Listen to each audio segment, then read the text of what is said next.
Hey guys, this is Braden Smith, and today I'm going to be breaking down the 3 stages of spawn.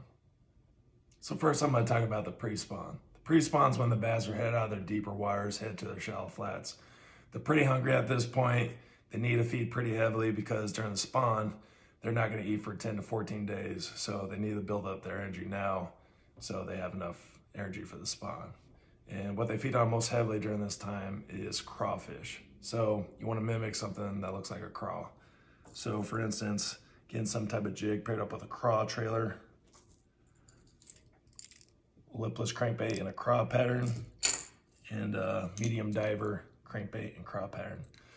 I like having crankbaits and some type of flat body because it's still pretty cool water at this point. So you want something that has a tighter wobble. It's gonna look more natural and it's gonna get a bit more often. So you're gonna wanna fish these pretty slowly. So slow drag your jig, slow roll your lipless, slow roll your crankbait.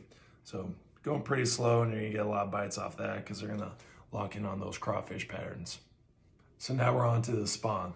This is when the water's around 60 plus degrees. The bass have officially moved to the shallow water, making their bed on some type of flat, around some type of cover, so around stumps, fallen trees, grass lines, anything like that. Just give them a little bit of extra protection from predators. So this is the big time when you're gonna catch most of those fatties because bass are super aggressive during this time of year. They're gonna attack anything that gets near their nests. So throwing a lot of texture rigged soft plastics for me is the go-to. So throwing some type of Senko, lizard, or brush hog is a great idea. Any type of creature bait, texture rigged soft plastic, it's perfect for this time of year. You're gonna catch a lot of big fish. This is when most fishermen catch their personal bests. So be ready for this time of year because it's my favorite time and I know it's your favorite time also. So now we get into the post-spawn. This is when females have left the nest. They're now headed down to deeper water to recuperate from a long spawn. And now they've left the males to guard their fry. So the males are now in the defensive.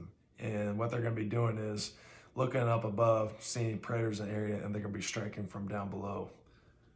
So working some type of spook, some type of top wire is great during this time of year. But honestly, my personal favorite is working a shadow Rap Shad. Just the erratic action of this bait when you're twitching it, and it's such a small profile that looks really natural. It's gonna make bass very nervous and they're gonna attack this every time. It's only got the 2 treble hooks, but they're gonna be very aggressive in getting this that it's not gonna matter if you have 3 or 2. So really a go-to bait for me, I love it. And if you're targeting females, they're gonna be feeding on some type of shad type of bait. So I really like throwing some type of drop shot. I don't really go with a shad pattern, but I really like a morning dawn worm when I'm working a drop shot. Get a lot of bites on it. It's great. Use it year round, but yeah, the morning dawn color for me on a drop shot's go to. Working some type of worm, or you can use like a vertical shad. But yeah, drop shot for female bass and top water for male bass during post spawn. So definitely work those.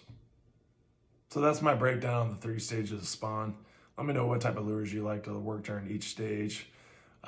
What's your personal best you've got during the spawn, and thanks for watching. Appreciate it, guys.